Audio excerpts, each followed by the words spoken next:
Ya, terima kasih. Selamat malam. Kita mulai saja. Sudah pukul 8 waktu Indonesia Barat. Selamat malam sebelumnya. Saya Ade Indarta dari Divisi Pengembangan Profesi Himpunan Penerjemah Indonesia. Terima kasih sebelumnya kepada rekan-rekan HPI yang sudah berpartisipasi malam ini. Ini acara webinar perdana kita dalam format ruang berbagi. Kemudian khususnya juga kami ingin mengucapkan terima kasih sebesar-besarnya kepada Pak Nur Salam yang sudah berkenan berbagi malam ini mengenai penerjemahan dokumen hukum di firma hukum. Pak Nur Salam ini adalah anggota penuh HPI sejak tahun 2012 dan saat ini seorang penerjemah purna waktu di sebuah firma hukum ternama di Jakarta. Beliau penerjemah bersertifikasi TSN dari HPI dan juga UKP dari UI. Langsung saja kalau begitu, saya akan persilakan Pak Nur Salam untuk berbagi. Untuk rekan-rekan yang lain, jika ingin bertanya, juga bisa langsung nanti mengetik di kolom chat. Dan silakan jika ingin berjejaring juga dengan rekan yang lain, silakan bisa membagikan tautan ke profil media sosial atau LinkedIn di kolom chat. Silakan Pak Nur Salam, bisa langsung memulai. Oke, terima kasih Mas Ade, dan juga terima kasih pada tim Divisi Pengembangan Profesi juga HPI Pusat yang telah berinisiatif mengadakan acara internal ruang berbagi ini, dan juga terima kasih pada teman-teman HPI sekalian yang sudah bersedia datang hadir. Meskipun mungkin kalau di daerah Indonesia Timur ini sudah masuk waktunya tidur ya, Indonesia Tengah Timur jam 9, jam 10. Mudah-mudahan sesi sharing kali ini bisa ada manfaatnya, paling tidak selama 1 jam ke depan. Saya coba berbagi apa yang bisa dan saya alami sebagai penerjemah di sebuah kantor hukum atau firma hukum.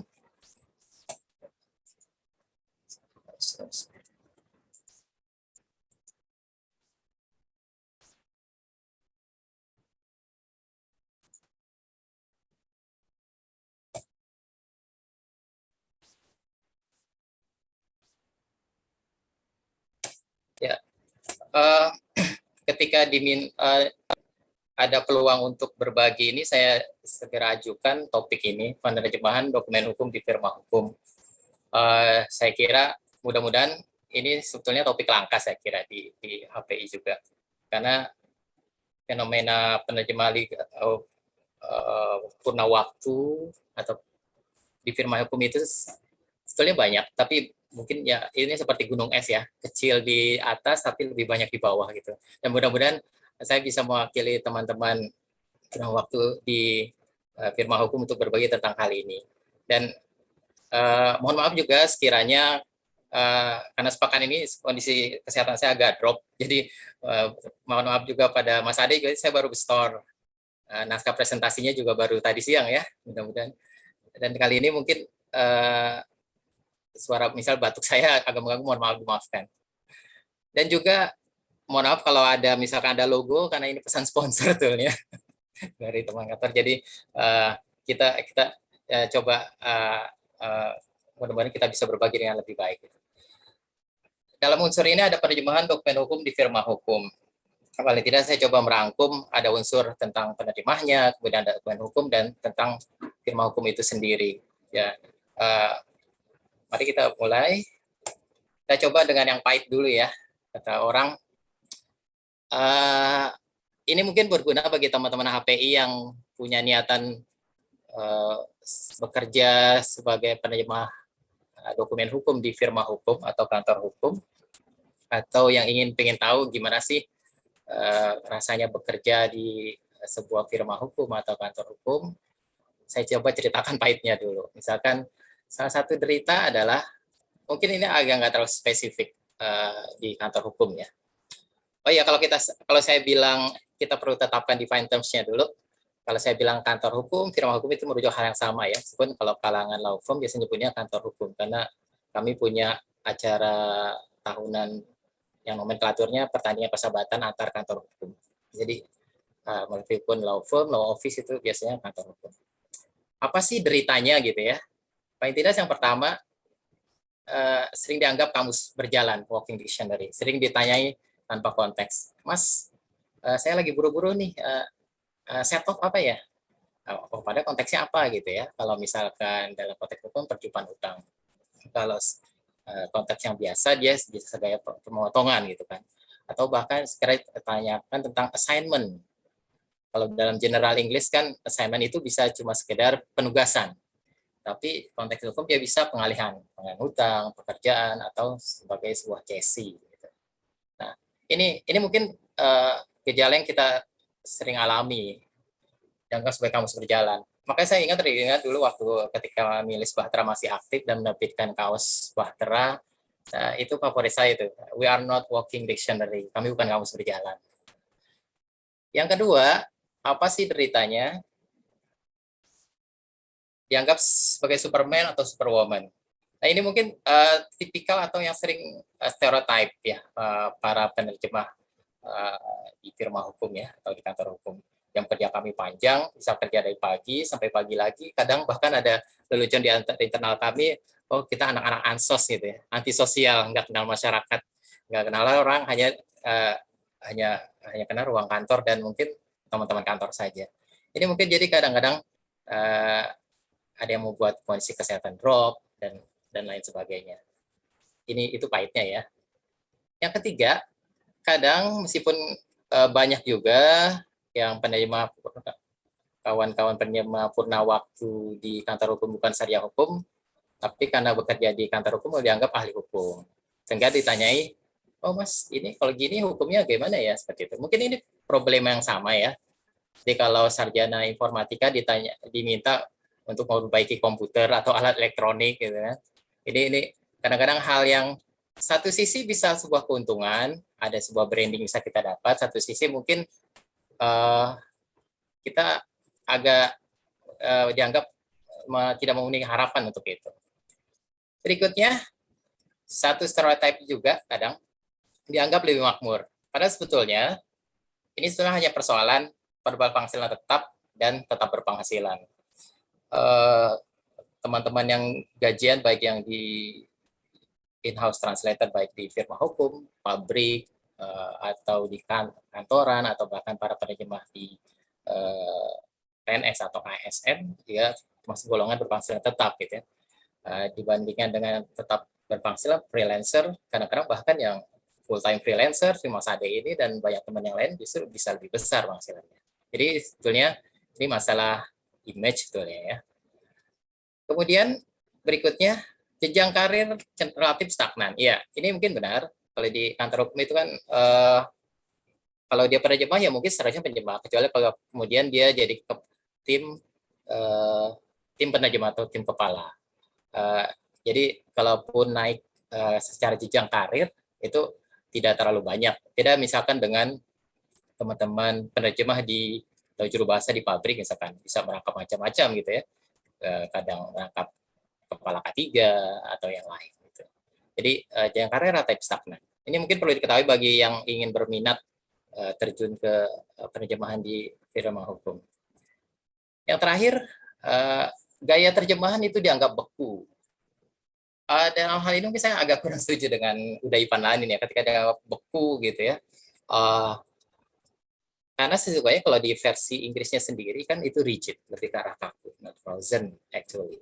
Jadi kadang ada sebuah obrolan di tim internal kami bilang, wah udah Ivan belum pernah sih nerjemahin itu satu kata, misalkan party shall not alter, modify, change, substitute, vary, dan lain-lain ya, dengan sinonim kata. Di situ dituntutlah kami untuk sedikit berakrobat kata.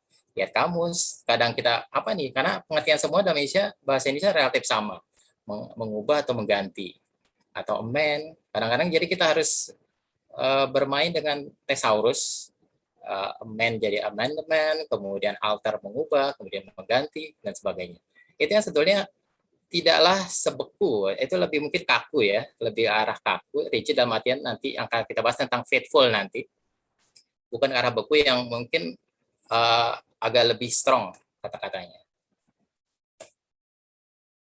Oke, kita masuk apa sih keuntungannya?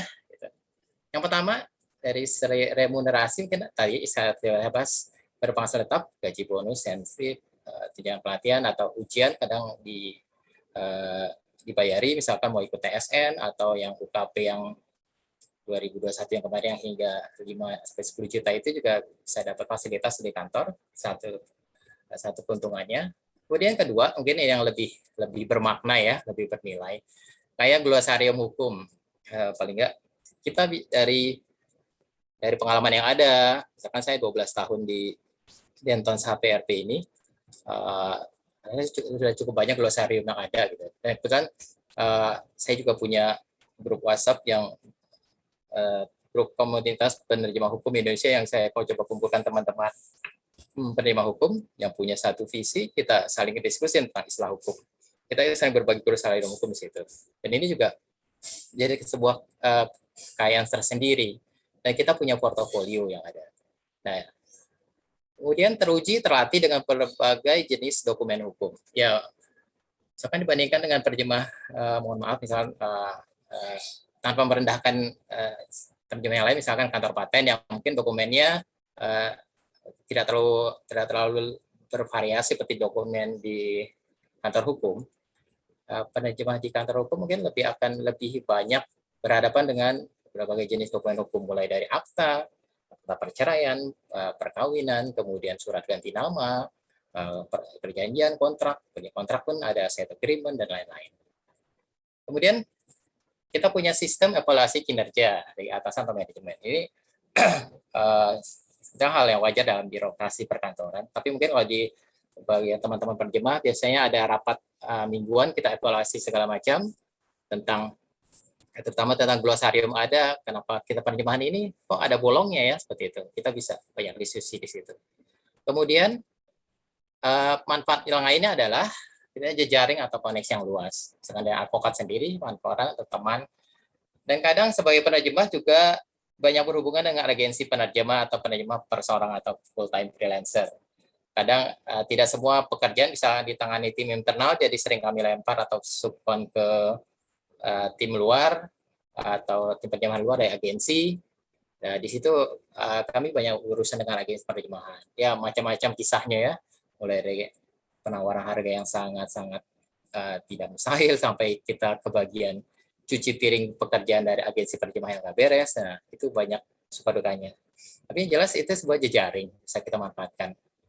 Karena kalau seperti kata Ivan Meister itu, networking is more about farming than it is about hunting. Itu lebih seperti, jejaring itu lebih seperti beternak atau bercocok tanam.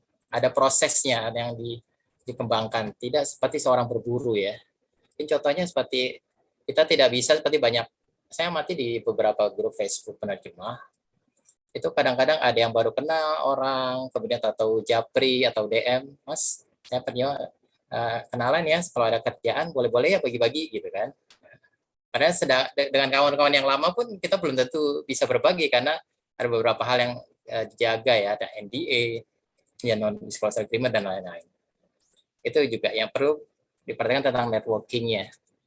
Dan peluang branding atau penjenamaan yang bagus dalam industri penerjemahan. Ya, satu sisi kan kalau orang bilang kan branding itu kan be the first, be the best, or be different ya. Kalau nggak bisa jadi yang pertama, jadilah yang terbaik atau jadilah yang berbeda. Mungkin kalau brandingnya di tengah jarangnya terjemah firma hukum full time itu, inilah mungkin salah satu branding yang bisa dikuatkan ya. Dan mungkin ini di LinkedIn bisa dimanfaatkan atau di medsos juga disanggahkan, dan itu ada hasil yang bisa kita dapat ya dari sebuah brand atau jenama itu, tawaran pekerjaan, sama dan lain-lain. Nah, sekarang kita bicara tentang law firm-nya. Jadi kalau tadi kita sisi suka dukanya, kita coba alur kerja di kantor hukum atau firma hukum. Ini karena dari sini kita mengatakan posisi penerjemah itu di mana sih sebetulnya gitu. Ya, ini prosesnya ketika ada misalkan sebuah initial inquiry, permintaan dari klien datang, enggak selalu ada proses konflik check di kalangan lawyer atau advokat itu. Ini pernah enggak ya? Jangan sampai klien yang pernah mengajukan itu pernah berkonflik dengan klien kita sebelumnya. Ini kan agak mengganggu secara hubungan juga secara profesional dan etika. Kemudian apakah dia butuh sebenarnya dia butuh kebutuhan hukumnya apa sih? Apakah sekedar pendampingan atau memang sampai sekedar konsultasi? Ada beberapa hal yang tidak perlu sampai misalkan ke meja hijau, cukup selesaikan di luar meja hijau gitu. Dan mungkin salah satu image yang sering orang salah tentang firma hukum adalah firma hukum itu selalu berurusan dengan di pengadilan. Padahal tidak tentu juga, karena ada beberapa dari segi jenisnya itu ada yang namanya corporate law firm, dia mengalami masalah korporasi, masalah investasi, ada litigation law firm. Litigation law firm ini yang lebih urusan ke pengadilan. Nah, mungkin orang kenal, wah ini nggak terkenal Hotman Paris misalkan gitu kan, tapi itu hal yang mungkin tidak selalu seperti itu. Banyak justru di tengah industri Indonesia yang maju, investasi asing masuk, itu justru corporate law firm mungkin kalau dari segi revenue bisa 60-40 dibandingkan litigation misalkan, kalau dari sebuah law firm yang misalkan ada dua bidang itu, seperti itu. Nah, disinilah kita mulai, penerjemah itu masuk ketika misalkan prepare draft dokumen. Disinilah mungkin tim penerjemah kita bisa menyiapkan draft dokumen, kemudian dari advokat atau lawyernya dia memberikan draft naskahnya untuk disiapkan. Jadi kalau di sini bisa proses draft itu sampai 5 kali. Kadang prosesnya tektok ya. Ada kita counterparty, misalkan dalam proyek MRT bermitra dengan tim legal dari DKI atau kementerian, dan mereka punya istilah sendiri, balik ke kita, dirapatkan lagi, kita terjemahkan lagi. Jadi itu prosesnya bisa berapa kali? Bisa 5 atau sekian kali itu. Jadi sampai kalau kasih judul file itu bisa banyak itu draftnya. Follow up dengan klien, invoice, dan inilah. Nah, ini paling nggak gambaran di situ posisi penerima. Apa sih alur kerjanya? Nah, ini secara teknis. Bagaimana? Hubungannya tentu dengan pemberi kerja. Pemberi kerja itu ada partner, associate, atau department. Kalau dari segi jumlah pendiri, law firm itu kan ada dua, ada sole law firm yang didirikan oleh perorangan. Biasanya namanya dengan nama advokat yang bersangkutan. Dulu ada OCK Ligis sebelum beliau terjerat kasus OCK ya saya sebut, atau sekarang ada Bang Hotman Paris. Nah, itu dia termasuk sole law firm. Kemudian ada partnership law firm yang didirikan beberapa orang sekutu atau mitra atau partner. Nah, di partner ini mungkin semacam jajaran direksi ya, yang kalau di root-nya dia nama ada managing partner. Karena partner itu sendiri terbagi dua. Ada equity partner, partner yang nyumbang saham atau saham pendiri. Biasanya mereka dicirikan dengan misalkan nama-namanya, misalkan HPRP, Hanafiah, Ponggawa, Rahadian, Pascual, itu nama belakang para pendirinya. Atau para equity partnernya. Mereka nyumbang modal saham. Sekian tahun harus bank sekian. Nah, itu bisa dicirikan dari atau ABNR Ali Budiarjo. Nah, itu biasa masuk equity partner. Kemudian tipe partner kedua ada paid partner. Partner bukan equity tapi mereka partner yang diberi gaji bulanan gitu ya. Kalau itu biasanya kalau yang equity mereka ada pembagian hasil. Jadi jangan kalau di law firm itu bisa partnernya bisa sampai 10-12. Nah, pemberi kerja bisa law firm itu bisa dari partner, kadang associate atau lawyer atau advokatnya, atau dari departemen. Karena kita bantu juga departemen, misalnya accounting. Karena dalam beberapa hal, terlebih lagi kalau trennya law firm, sekarang kan tren law firm itu kerjasama dengan firma asing ya. Law firm asing. Misalkan HPRP bekerjasama dengan Dentons.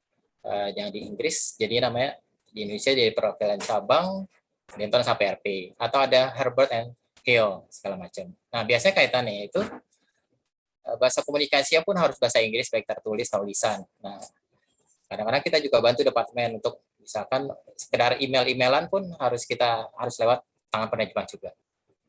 Masuklah penerjemahan, editing, proofreading, interpreting, misalkan kalau yang juga interpreting, tapi kalau di kantor saya kami lebih sering lempar ke untuk interpreting.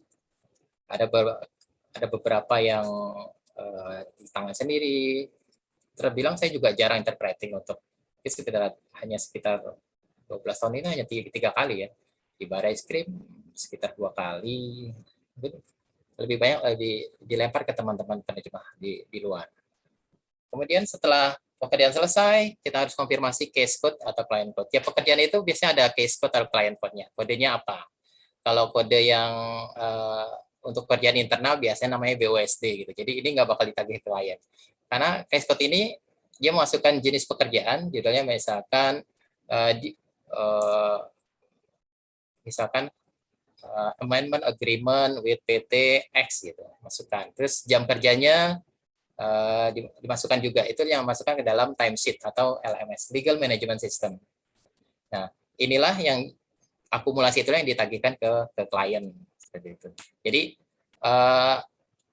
ini lebih seperti kalau mungkin teman-teman yang full time freelancer juga seperti itu ya, pencatatan waktu jam kerjanya per jam gitu kan, sekian. Jadi kalau misalkan orang Indonesia sering bilang, wah lawyer ini nih jam kerjanya dibayarnya dolar ya, sekarang memang tergantung dolarnya berapa dolar gitu ya, standarnya memang dolar gitu kan, tapi dolar pun sekarang belakangan sudah sekian tiga tahun terakhir itu dipatok ya, di cap untuk sekian dolar gitu catatan. Nah setelah pencatatan itu divalidasikan dengan accounting department seperti itu. Jadi mungkin tugasnya bukan hanya teknis penerjemahan, tapi juga lebih ke arah administratif ini yang kadang-kadang agak bikin lebih ribet ya. Kalau kita sekian banyak kerjaan, kemudian kita harus konfirmasi dulu nih ke sekretaris, ke departemen, tapi itu suka dukanya lah gitu. Oke. Ketiga, isu krusial terjemahan. Jadi ini saya terpetik ide ini ketika ada di sebuah seminar, saya diminta berbagi gitu kan, sebagai peserta saya diminta berbagi, Mas gimana sih penggunaan CAT tool di firma hukum. Nah sebetulnya memang sekilas terlihat dokumen hukum itu memang sangat enak ya, kalau misalkan dikerjakan memo queue. Saya pernah bantu kerjaan kawan di memo queue, ketika ada yang pengulangan itu sangat enak tuh, langsung sekian persen sama atau 100% sama. Tapi mungkin itu hanya untuk kerjaan freelancer, tapi beda kalau kita masuk ke kerjaan di office ya, kantor. Karena beberapa kantor ada yang bersikap sangat konservatif dengan alasan ini, data security. Jadi bukan hanya Google Translate, bahkan Grammarly pun penggunanya sangat dibatasi, apalagi termasuk CAT tool. Dengan alasan tadi ya, masalah data security, data keamanan. Makanya ketika teman-teman misalkan jadi vendor firma hukum, mungkin ada yang kena persyaratan setelah 1 bulan dokumennya harus musnahkan atau segala macam, atau datanya. Nah, itu karena terkait dengan data security tadi. Kemudian yang kedua, kita kadang isu krusialnya adalah in-house style, terima antar kantor hukum yang berbeda-beda gitu ya. Belum ada standarnya, bahkan antara lembaga pemerintah atau pihak swasta. Misalkan kalau ada salah satu law firm yang menerjemahkan indemnity ganti rugi. Kemudian ada damages. Nah, ada satu law firm yang mereka membuat seragam. Pokoknya kalau indemnity jadi indemnitas, meskipun dalam beberapa hal indemnitas itu biasanya hanya ada di klausul asuransi, tapi law firm ini ya udah kita samakan aja deh gaya internal kita indemnitas untuk bedakan dengan damages. Jadi ada yang seperti itu. Nah, kalau di pemerintahan MOU bukan nota kesepahaman, tapi kalau juga kaitannya dengan melibatkan pihak asing, seperti Kementerian Kesehatan, mereka istilahnya memorandum saling pengertian. Memang agak terdengar romantis ya, cuma ya seperti itu ya, mungkin itulah gaya internal masing-masing MSC, memorandum saling pengertiannya untuk pada MOU. Jadi ini yang harus kita seragamkan. Ini apa nih pakainya apa? Jadi kadang-kadang ini agak lucu ketika misalkan counterparty kita dalam sebuah misalnya proyek apa, entah MRT atau apa, yang punya gaya singgung beda. Kita harus sesuaikan dulu nih, confirm, mereka ternyata pakainya seperti ini nih istilahnya. Atau kalau di kantor saya Mister dan Mrs. sang konservator, tuan dan nyonya. Tapi ada yang pakai bapak ibu, ada yang seragamkan dengan semangat egalitarianisme, semua saudara saudari. Itu salah satu bagian dari gaya singgungnya ada. Kemudian SOP penerjemah hukum. Pertama, kita akan cek define terms, definisi istilah dalam suatu dokumen itu seperti apa gitu ya. Biasanya kalau gitu di bagian depannya, oh ini pembatasan istilah itu kan dibatasi. Misalkan kalau yang kalau misalnya sebuah kata pengulangan itu dianggap merujuk pada satu kata yang sama. Misalkan perjanjian-perjanjian, kalau cukup perjanjian berarti tetap kata yang sama. Atau kalau misalkan harus dengan huruf kapital, atau istilah misalkan ganti rugi A sekian gitu. Itu biasanya ada kesepakatan bersama untuk define terms-nya. Kemudian cek juga governing language dan governing law-nya. Governing language itu bahasa yang mengatur atau bahasa yang berlaku. Jadi biasanya sih kalau ini biasa tergantung negosiasi juga. Jadi kalau dia bilang, oh kalau kasusnya di Indonesia ya nggak mungkin lah pakai bahasa Inggris. Tapi kan kita ada undang-undang bahasa, jadi harus bilingual. Kalau bahasa Indonesia ada bahasa Inggris karena kliennya biasanya pakai bahasa Inggris. Atau kalau klien Chinese, RRC, Tiongkok gitu. Mereka sama fanatik biasanya ya biasa beberapa kantor hukum punya penerjemah Mandarin sendiri. Jadi kita perlu cek tuh governingnya seperti apa. Kalau paling nggak kalau kadang-kadang kalau governing language-nya Indonesia, governing law-nya dia menentukan tingkat stres bagi penerjemahnya sendiri. Kalau governing language-nya Indonesia, wah kita agak lebih tegang tuh. Wah ini Indonesia nih, jadi kita harus lebih hati-hati. Kecuali kalau misalkan governing language Inggris, mungkin kadang-kadang terjemahan Indonesianya bukan dalam artian boleh seenaknya, tapi paling tidak tingkat stresnya lebih berkurang. Karena kalau di terjemahan hukum itu kan yang dokumen hukum yang paling agak itu adalah kita yang sampai kita ada legal loophole, ada celahnya aja lewat gitu. Karena pernah suatu kejadian ada kawan di tim saya ada satu kata yang terlewat gitu. Jadi dan sebetulnya kalau di kantor hukum itu penerjemahannya editingnya lebih berlapis, salah satu keuntungannya. Jadi kita nggak langsung berhadapan dengan klien, tapi ada di atasnya ada atasan lagi, editor, kemudian lawyernya sendiri, atau partnernya. Tapi kadang-kadang namanya juga apa ya, shit happens ya, naas gitu ya. Kadang-kadang lewat satu gitu kan. Oh ini sampai bermasalah juga misalnya pihak counterparty. Gitu.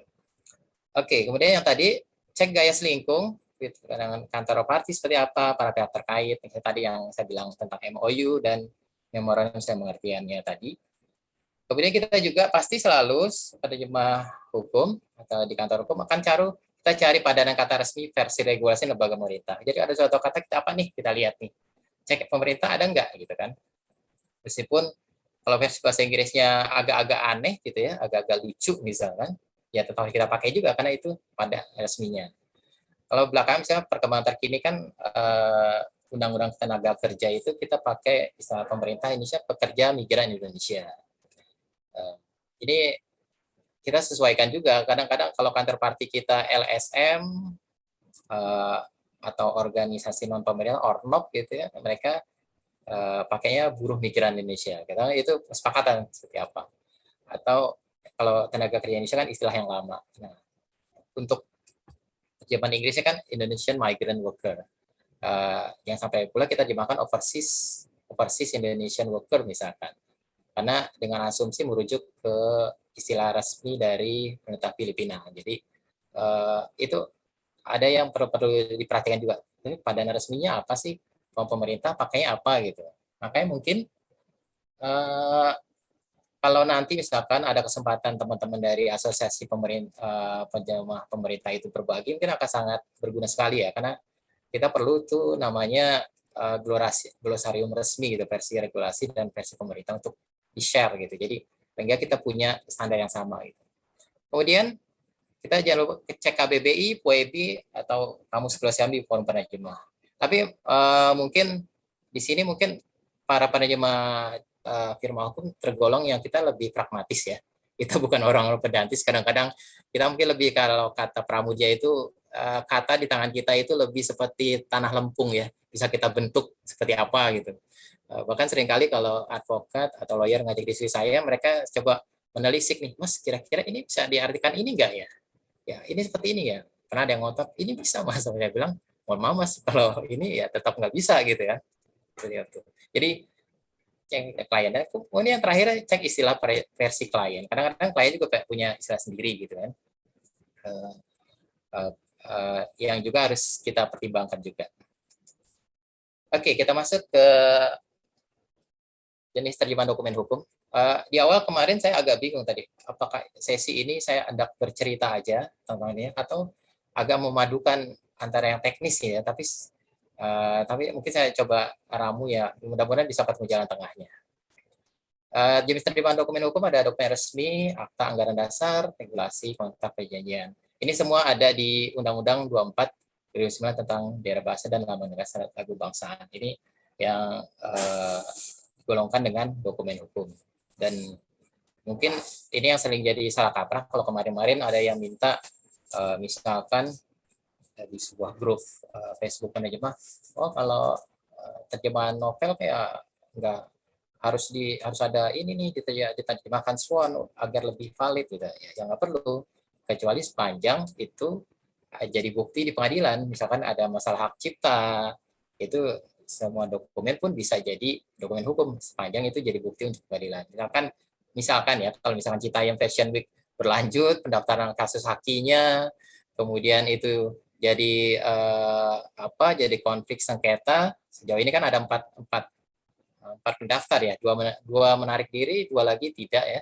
Kalau mereka terus berlanjut, bisa jadi itu kan segala dokumennya pun meskipun bukan dokumen yang termasuk dalam undang-undang bahasa ini pun bisa dijadikan bukti, dan jadi bukti itu termasuk kategori dokumen hukum. Ada pasal 31 ini yang pasal di era pemerintahan, kalau nggak salah di akhir pemerintahan Susilo Bambang Yudhoyono. Ini salah satu sebetulnya pasal yang saya kira terus mendorong tumbuhnya industri penerjemahan, terutama penerjemahan dokumen hukum. Karena ada biasanya kan kalau pihak asing lebih suka bernegosiasi dalam bahasa Inggris, tapi karena dengan dokumen ini, dengan aturan ini harus dengan bahasa Indonesia. Jadi biasanya kita keluarkan bilingual. Ini juga salah satu mendorong juga.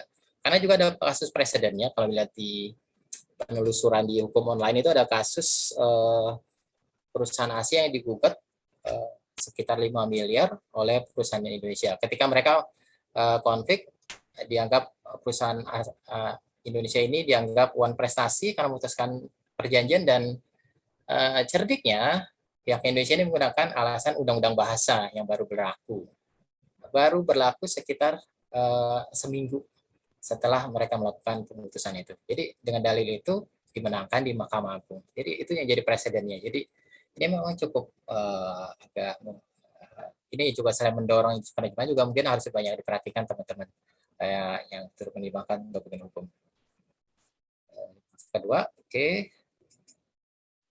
Ini mungkin seninya penerjemahan hukum, karena kita menggabungkan antara terjemahan literary yang kreatif gitu ya, dengan ketepatan makna.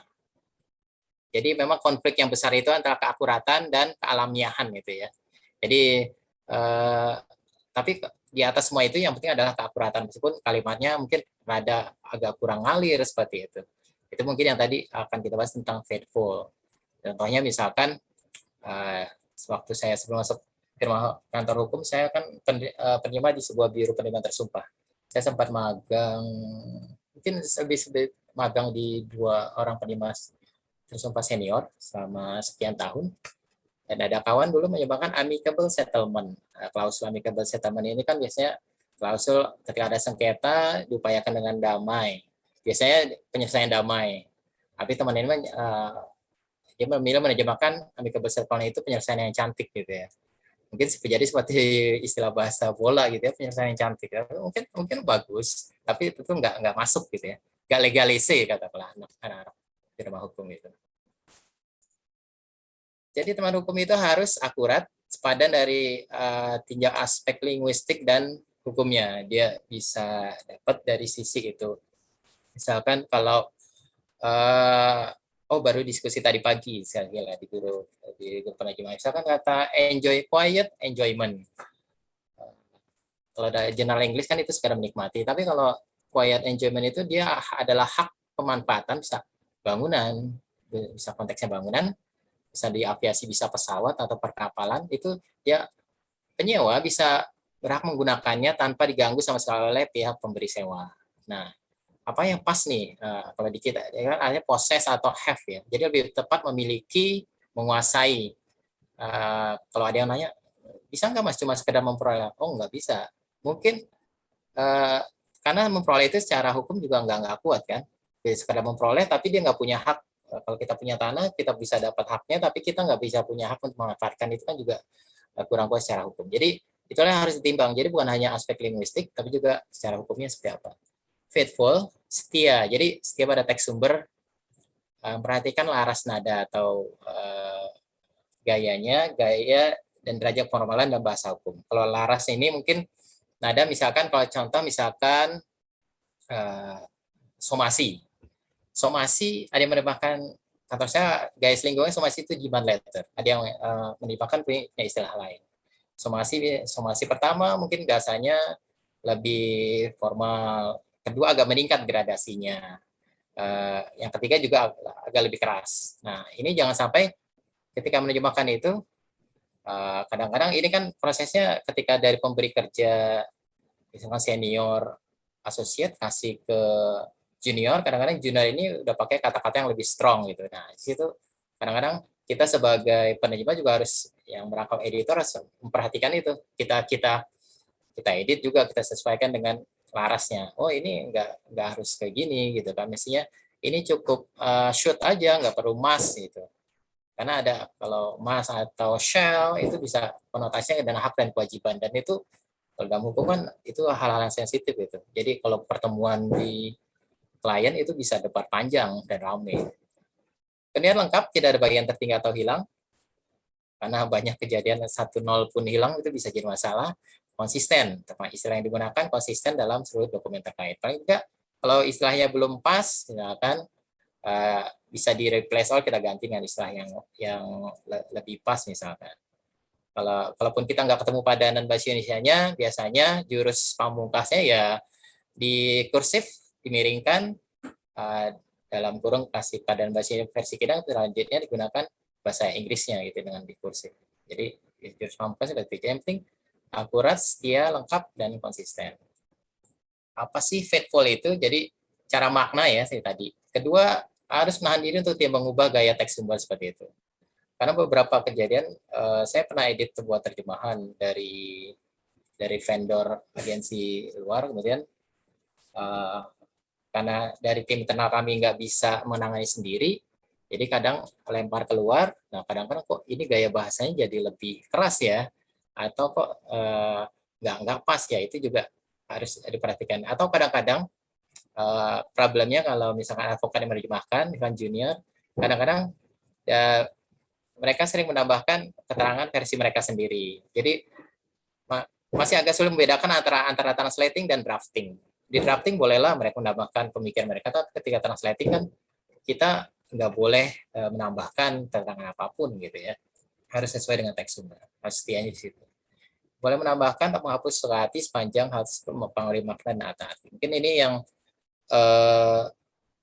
kaitannya dengan tadi ya, jangan ada sampai kata yang tidak diterjemahkan seperti itu, karena ada masalah di globalnya tadi.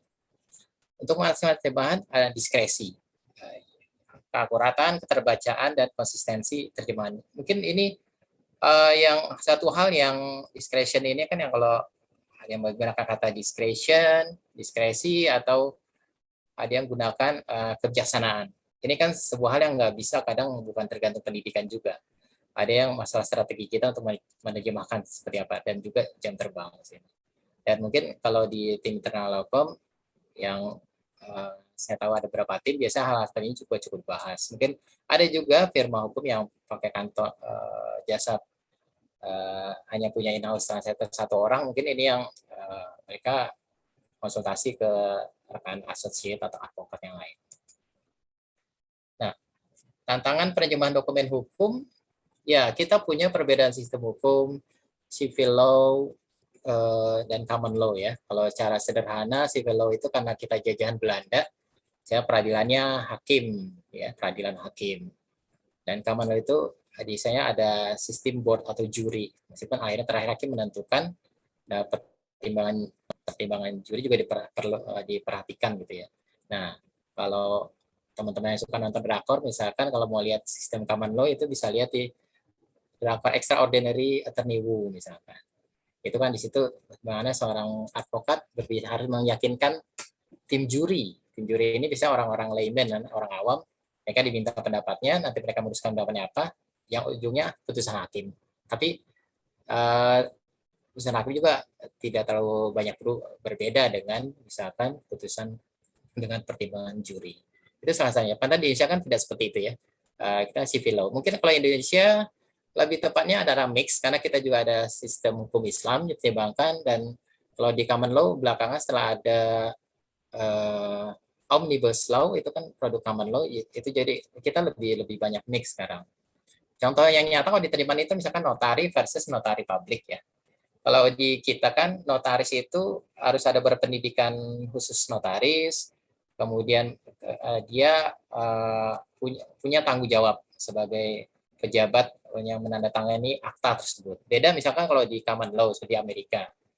Notari publik itu dia terbuka, bahkan lulusan SMA pun bisa jadi notari publik karena tugasnya sekedar mendaftarkan, sebagai petugas pendaftaran. Ini yang berbeda makanya. Makanya ketika menyewakan notaris, kita lihat dulu nih, dokumen Indonesia ya cukup notari, nggak perlu notari publik karena sistem hukumnya berbeda. Jadi beda sistem hukum, beda istilah juga. Kemudian ada istilah yang tidak punya sepadanan dalam sistem hukum berbeda. Misalkan summary court. Jadi kan pengadilan yang kadang sering terjemahkan sebagai pengadilan sumir, kemudian kita pakai di kursus summary court gitu kan. Misalkan hal-hal pengadilan yang tindakan yang kecil-kecil gitu ya, banyak tindak pidana ringan. Kemudian ada liquidated damages. Kalau biasanya terjemahan standarnya ganti rugi yang nilainya tetapkan atau ganti rugi bernilai tetap. Ada duangsom, kita punya orang punya uang paksa. Nah, ini bermacam istilah, ada force money, ada penalty money. Nah, ini yang mungkin dalam beberapa hukum, sistem hukum kita agak berbeda di situ. Ketiga, sistem hukum yang terlihat sama, meskipun memiliki konsep yang berbeda atau false friends ya. Kalau misalkan konvensi itu ya, konvensi itu bukan karena ini orang Sunda, ya, konvensi tapi dari bahasa Belanda itu nih ya, dengan convention. Karena banyak ketemu dokumen penerjemahan konvensi itu jadi convention. Padahal convention bahasa Inggris kan artinya sebuah pertemuan atau permufakatan. Kalau bahasa Indonesia diserap KBBI pun jadi konvensi permufakatan. Jadi konvensi ini kalau terjemahan Indonesia lebih tepatnya original complaint atau original claim. Jadi gugatan yang diajukan awal, gugatan asli, nanti ada balasannya, gugatan balik atau counterclaim atau rekonvensi. Meskipun saya lihat juga beberapa ada yang menimbangkan di konvensi, diserap konvensi. Kendati KBBI sampainya belum menyerap ini, karena di versi KBBI saya lihat konvensi itu masih lebih karena permufakatan, enggak terkait dengan masalah konvensi gugatan hukum. Ini yang kita perlu perhatikan ya, konvensi. Mungkin terkait dengan juga misalkan masalah sertifikat. Kalau yang punya surat tanah bisa dilihat pasti bukan sertifikat tanah, tapi sertifikat gitu ya. Karena mungkin ini sistem hukum yang dulu mungkin kaitannya gini, kalau itu kan kalau diserap di bersama ada sertifikat gitu ya, terkait dengan F. Kabarnya dulu yang baku itu adalah sertifikat, tapi belakangan berubah jadi sertifikat, di mengarah ke bentuk yang baru.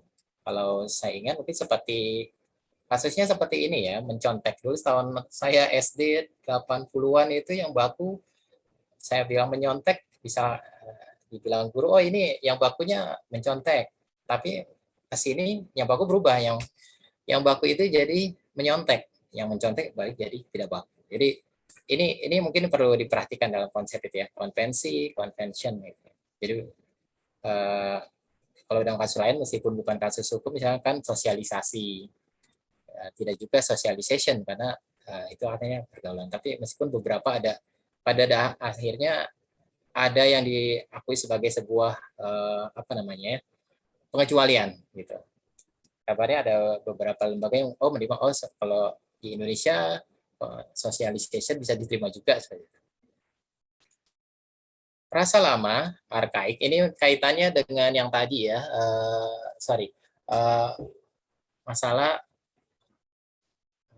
tradisional legal writing gitu. Ini masalah draftingnya. Heretofore, thereof, demise, premises, atau lahan yang tinggalkan. Jadi kalau yang sekarang kan trennya adalah plain English. Jadi lebih untuk lebih disederhanakan. Heretofore ini kan mengacu pada intinya kan tinggal dibaring aja here to, jadi to plus to here-nya merujuk ke siapa? To the agreement atau to the deed misalkan terhadap akta ini misalkan itu, atau thereof. Kalau yang kebingungannya kita tinggal balik of there, of the agreement. Jadi atas perjanjian ini misalkan. Jadi yang perasa lama yang kadang masih dianggap masih cukup banyak sih, meskipun belakang lebih banyak mix ya. Tidak ada yang murni plain English, plain legal English, tapi juga biasanya lebih mix, lebih gabungan. Kelima, penggunaan model auxiliary verb. Ini menetapkan gradasi makna terkait hak dan kewajiban hukum misalkan.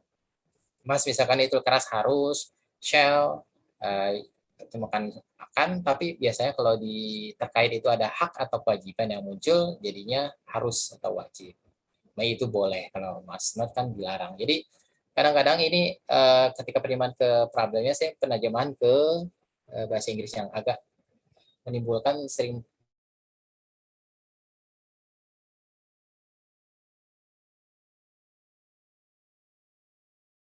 problemnya hanya dengan misalkan dengan native speaker kita secara cita rasa mereka seperti apa gitu ya. Oke, keenam, perbedaan gaya penulisan dokumen hukum, ya ini saya bilang tadi ya, traditional legal style, modern plain, dan hybrid. Meskipun tren sekarang lah lebih cenderung hybrid dan plain legal style. Ini tren nomor 4 tadi. 7, redundant phrases yang agak dianggap lewah atau mubazir. Tapi memang kadang hal-hal seperti ini kan seperti null and void itu kan namanya doublet ya. Null and void batal sebenarnya, tapi ketika dia rangkaian batal demi hukum. Batal demi hukum ini kan misalkan sekedar kesalahan administratif pun, misalkan dia mencuri, kemudian akhirnya bilang dia mencuri ayam, dibilang diketikannya mencuri ikan, itu bisa bebas. Nah, itu kan bebasnya batal dan bebas demi hukum itu. Nah, null and void masuk doublet, ada juga triplet yang seperti itu. 3. Yang ke-8, mungkin kerap bahasa hukum ini kerap terlalu panjang bertele-tele. Jadi sering kalau di dokumen ada bahasa hukum misalkan untuk menutup celah hukumnya digunakan semua prasakata ada, change, replace, substitute, alter segala macam. Itu mungkin menutup legalnya, loophole tadi ya, terutama kalau misalkan di sistem hukum common law. Kalau celah hukumnya jangan sampai seperti itu. Mungkin ilustrasi celah hukum ini saya ilustrasikan kalau ada cerita, ada 2 advokat datang, satu bawa sandwich, satu bawa apel, datang ke sebuah restoran. Kemudian di restoran terpampang tulisan dilarang membawa makanan sendiri. Kemudian mereka tetap masuk dengan bawa apel dan sandwich. Ketika di dalam mereka bertukar. Ketika ditanya, maaf mas, maaf mbak, nggak boleh bawa makanan sendiri. Oh, ini bukan makanan saya sendiri, ini makanan teman saya. Itu legal lawful. Jadi mungkin kadang-kadang udah di kontrak perjanjian dibuatlah dilarang membawa makanan sendiri dan atau yang bertukar dengan teman dan atau segala macam. Itu panjang jadinya. Karena itu tadi menutupi celah hukumnya. Kemudian, Mas Nur Salam, ya, sebelum lanjut, mungkin karena waktunya terbatas ya, mungkin kita bisa menjawab beberapa pertanyaan dulu, karena ada beberapa pertanyaan yang sudah masuk. Oke, Mas.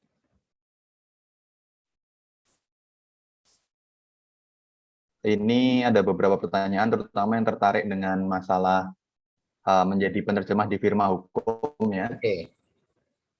Tentang kualifikasi menjadi penerjemah di firma hukum itu apa, Mas? Apakah harus menjadi penerjemah tersumpah dulu? Oke. Tidak mesti sih ya, tidak mesti. Yang jelas harus lulus tes di firma hukumnya gitu kan. Karena kecenderungan malah teman-teman yang sudah jadi penerjemah tersumpah itu lama di firma hukum, mereka akan justru lebih milih full time freelancer gitu kan, lebih menguntungkan secara profit gitu kan. Tapi memang ada minimal sertifikasi. Apalagi sekarang kepolisian juga mengakui juga kartu HPI atau kartu anggota HPI atau sertifikat SN juga bisa jadi sudah bisa diterima untuk interpreting atau penerjemahan di pemerintah atau kepolisian. Jadi nggak harus jadi penerima tersupa dahulu gitu ya. Kemudian Oke. ada pertanyaan dari Ibu Michelle, Pak Nur Salam, biasanya dalam suatu firma hukum ada berapa ya penerjemah in-house-nya? Ini biasanya tergantung kebijakan dan tergantung budget ya. Kalau ada satu, saya pernah kalau di tim saya misalkan tiga. Kalau kami berbagi ya satu bos saya native speaker UK udah 30 tahun di Indonesia, dia bisa menerjemahkan dari Indonesia ke Inggris. Paling nggak dengan pertimbangan lebih dapat sense-nya gitu ya. Kalau saya lebih SOP-nya kalau Inggris ke Indonesia. Kecuali kalau kerjaan sedang overloaded, ya kita saling kerja matriks ya berbagi. Kadang juga Indonesia ke Inggris gitu. Tapi dengan tadi supervisi editor kepala. Oke. Ini Mbak Tanti bertanya, apakah glosariumnya bisa dibagikan? Oh, dibagikannya lewat mana nih Mas? Oh, ini kebetulan Mas Bagat juga sudah menjawab. Pak Nur Salam pernah menulis Oh, di oh iya Kompasiana juga ya, betul. Ya, beberapa. makasih Mas Pak. Ya, ya. Salah satu bisa di situ. Hmm. Oke. Ada Mas Pairomam ya. Kualifikasi saya menerjemahkan dan pengetahuan tentang hukum.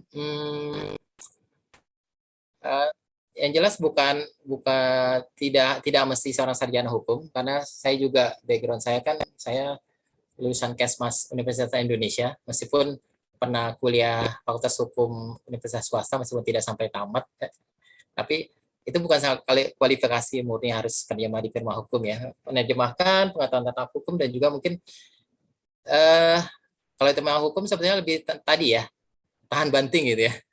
Makanya kalau selalu persyaratan utama di firma hukum itu kalau translator under pressure, able to work under pressure.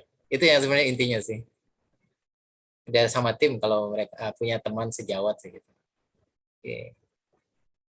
Ini ada Mas Bagas juga pertanyaannya spesifik sekali terkait konsep atau istilah yang tidak memiliki kesepadanan di sistem hukum setempat, apakah boleh dihilangkan atau yang tidak relevan dengan hukum setempat? Oke. Oh, intinya sih karena prinsip faithful tadi ya, jangan sampai itu dihilangkan. Karena itu bisa menjadi perbandingan pertimbangan. Biasanya kalau dalam tukar menukar dokumen antara pihak counterpart, kalau kita jadi klien, jangan sampai kita hilangkan. Kalau atau paling mungkin kita kasih komentar di dokumennya. Ini tidak relevan misalkan atau kalau misalkan konsep tidak ada ya kita coba dengan padanan tadi. Misalkan tadi ya summary court pengadilan sumir meskipun itu nggak dikenal peranatanya dalam sistem Indonesia. Kita masukkan pengadilan sumir kemudian kita italic atau di kursif dimiringkan. Atau misalkan circular court kalau di negara Inggris kan. Jadi pengadilan ini mereka berkeliling ke negara bagian pengadilan tindak pidana ringan ini kan nggak ada di Indonesia. Kita harus misalkan pakai pengadilan keliling atau pengadilan sirkuler. Gitu. Jadi jangan sampai menghilangkan apapun dalam teks terjemahannya. Walaupun diberi catatan aja gitu. Oke. Jadi justru tidak boleh dihilangkan ya Mas karena teks Betul. hukum. Kemudian dari Mbak Titi ini ada akte dari notaris sering berbahasa yang diulang-ulang dan kadang-kadang membingungkan. Apakah harus terjemahkan kalimat per kalimat atau cukup kesimpulannya saja? Ini kurang lebih sama ya. Ini tergantung kalau tugas kita menerjemahkan ya kita harus terjemahkan semua. Itu makanya tadi kita harus punya senjata tadi thesaurusnya. Apa sih padana gift gitu? Selain memberikan, menyerahkan itu seperti apa harus kita punya.